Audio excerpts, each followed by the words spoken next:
In this video, I'm going to dive through the general tab of the settings panel in a bit more detail.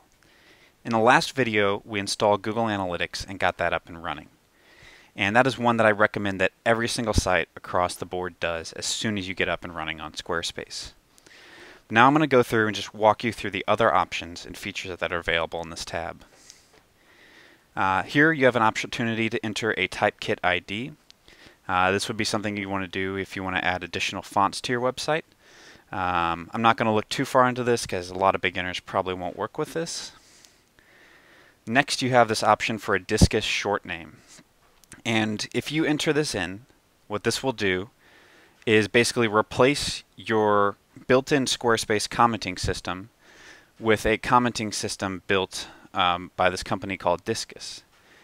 And Discus is the most popular commenting platform for blogs on the internet. So anywhere you go out, you look at blogs, most of them are probably using Discus to kind of power their commenting system.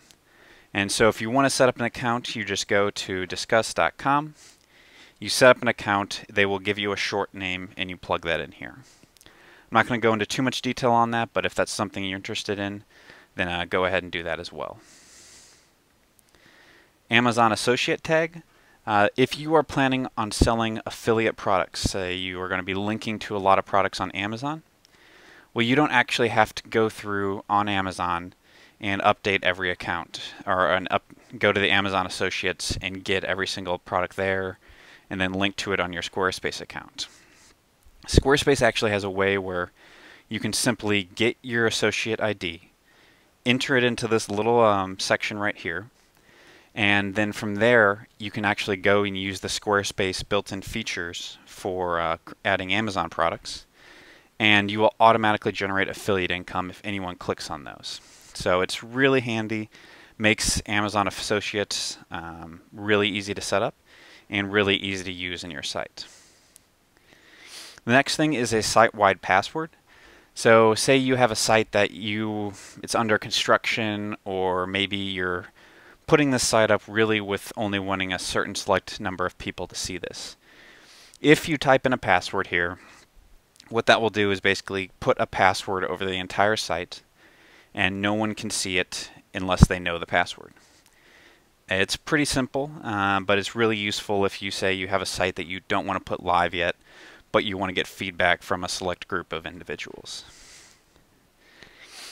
The next things here, the template settings of disabled promoted blocks. Again, that's not something too many people will want to mess with. They don't maybe not want to disable mobile styles. Generally, mobile styles is a good thing. This is right here is one thing that I would highly recommend changing. This next thing, it says 404 error or page not found. If you say you're creating a link on Squarespace and you mess it up, well, by default, Squarespace is going to take them to some page that says, "Oh, wrong page. This, I don't know how you ended up here. This is an error," and that's kind of the default. But generally, that's not a good thing. You don't want to send people to that. So a lot of times, what I do is I automatically just change this to the home page. That way, if a link turns out to be faulty, it's broken, instead of sending them to this error page, we just send them back to the home page. It might confuse them a bit, but at least they're not getting a big error. The next thing here, homepage title format. Again, wouldn't worry too much about this. Collection title, wouldn't worry too much about this. Item title, again, things you don't need to worry about too much. Markdown editing, unless you're going to be putting a lot of code on your website, you don't need to worry about this. Image, metadata importing, again, nothing too big here. If you're really keen on the search engine optimization, this may be good to look into. And then the next section, this post URL format. This is something that I do recommend that everyone changes. What you see here is all of this kind of section here, so year, month, day, title. So basically what that means is when you're going to publish a new blog post, it's going to kind of put all of this date information into the URL of your blog post before the actual title of it. So instead of having it as Like here's an example of a blog post on my personal site. So I have /blog/remote.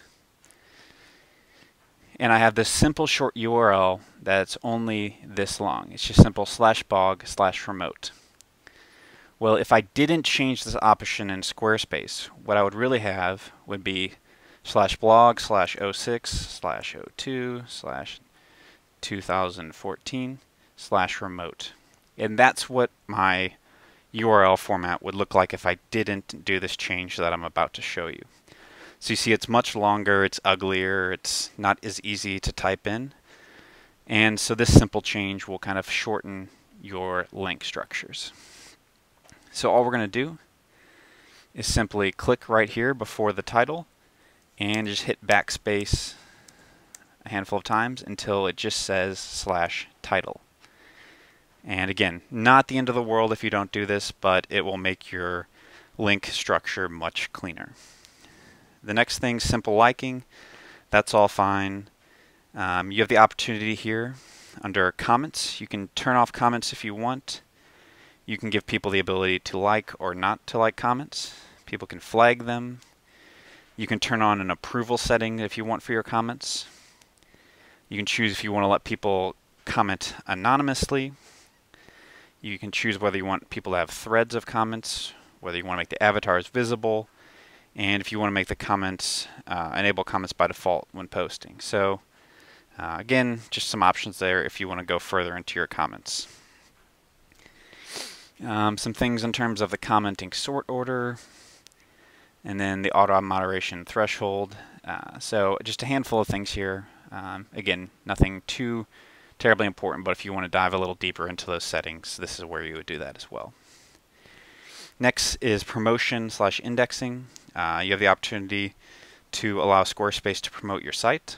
Sometimes if they like the design of a site, they will make it a featured one for a theme, or they'll promote it on their social media or something along those lines. So here you give them the ability to do that. And then this last one, if you keep this on, with login with escape key, then you can, anytime you want to, if you want to log into your website, I could just go to pickbuggy.com, and if I hit escape, then it'll actually bring me to the login where I can log in and edit my site. It's kind of nice because you don't have to go through Squarespace every single time you want to log into your website. So that is the general settings under the settings panel. I hope this was helpful, and in the next video I'm going to quickly go through the remaining options here on the settings panel.